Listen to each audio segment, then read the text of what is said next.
Most believers ज्यादातर विश्वासी have just learned to beg before God and not exercise their authority. सिर्फ ये सीखते हैं कि परमेश्वर के सामने आके भीख कैसे मांगनी है, गिड़गिड़ाना कैसे है, लेकिन अपने अधिकार का इस्तेमाल करना नहीं सीखते।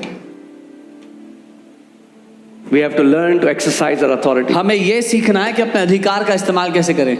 Amen. आमीन। Is there anybody of you that something was happening to you and it kept happening and you thought it will end and then it kept happening and it kept happening until you realize, what am I doing? क्या यहाँ पर कोई है जिसके साथ कुछ होना शुरू हुआ और आपको लगा अपने आप हट जाएगा, दूर हो जाएगा, लेकिन वो होता रहा, आपने कुछ नहीं किया उसका, जब तक आपने ध्यान नहीं दिया। Let me give you a personal testimony. I've acted stupid many times, so I'm teaching you from my failures. मैं खुद की कहानी बताता हूँ क्योंकि मैंने भी कई बार गलतियाँ की हैं और अपनी गलतियों से आपको बता रहा हूँ। So one time, एक बार, one day I got up, एक दिन मैं उठा, I had a little bit of cough, थोड़ा खांसी हो रही थी मुझे, I just ignored it. मैंने नजरअंदाज कर दिया। Then I saw in the evening it increased. फिर मैंने देखा शाम को वो बढ़ गई, I ignored.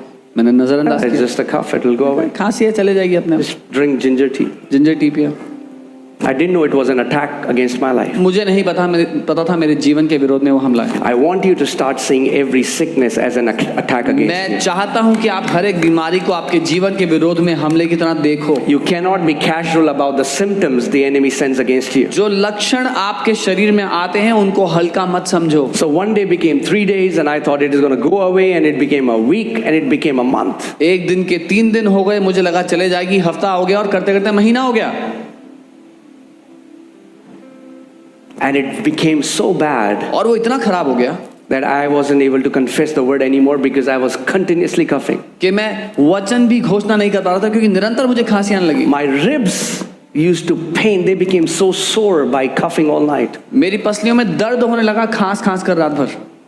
1 month became 2 months. 1 महीना 2 महीने बन गए, 2 months became 3 months. 2 महीने 3 महीने बन गए।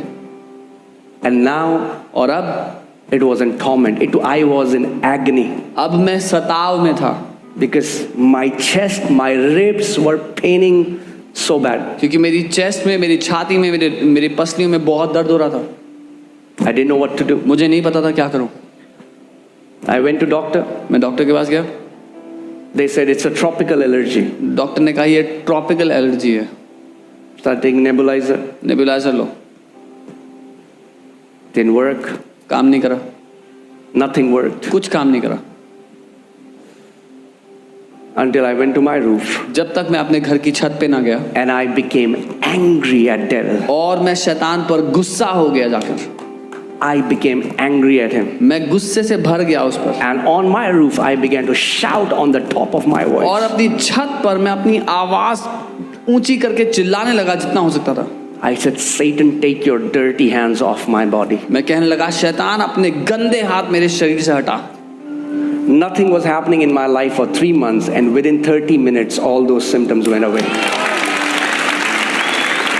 3 महीने से मेरी जिंदगी में कुछ नहीं हो रहा था और 30 मिनट के अंदर वो सारे लक्षण चले गए। Do you know God has given us the ability to be angry? क्या आप जानते हैं परमेश्वर ने हमें क्रोध करने की क्षमता दी है। Anger is not bad if you release it on Satan and his demons. और वो क्रोध बुरा नहीं है अगर आप उसको शैतान और दुष्ट आत्मा पर खोलते हैं तो। Do you know God gets angry? आप जानते हैं परमेश्वर Do गुस्सा you know होता है। Jesus got angry? आपको पता है यीशु गुस्सा And the हुआ। Bible says Jesus is sinless. और बाइबल कहती है यीशु बिना पाप के था। Bible says be angry and do not sin. Bible कहती है क्रोधित हो मगर पाप मत करो। If you will not be angry at that cancer, if you will not be angry at that symptom that devil is trying to bring in your body, it's not going to leave you. अगर आपको गुस्सा नहीं आएगा उस cancer पे, उस बीमारी के लक्षण पे जो आपके शरीर पर नजर आ रहा है, तो आपको इसे छोड़ेगा नहीं। If you're not angry at how the enemy is destroying your business, if you're not angry at how the enemy is trying to destroy your kids, he will not go. अगर आप गुस्सा नहीं होंगे कैसे वो आपके व्यवसाय को खराब करना चाहता है, कैसे आपके बच्चों को बिगाड़ना चाहता है, तो वो जाएगा नहीं। We have to develop spiritual resistance to the enemy. हमें आत्मिक बल सीखना है कि हम दुश्मन का सामना कर पाएं। Amen. Devil is not a decent fellow. शैतान सभ्य व्यक्ति नहीं है। He will not go because he requested me, dear devil, would you please go? वो इसलिए नहीं जाएगा कि आपने विनती निवेदन किया था, प्रिय शैतान आप प्लीज चले जाएं। He has to be kicked out by force. उसको जबरदस्ती लात मारकर भगाया I जाता है। said he will have to be kicked out by force. मैंने कहा उसको जबरदस्ती लात मारकर भगाया जाता है।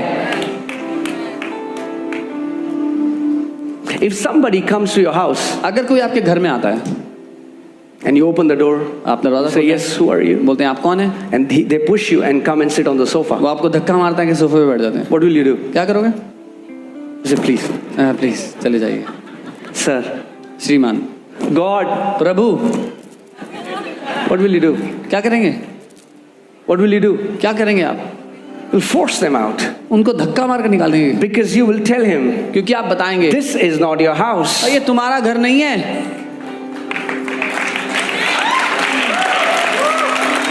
When demons try to enter in your house, do you know this is your house?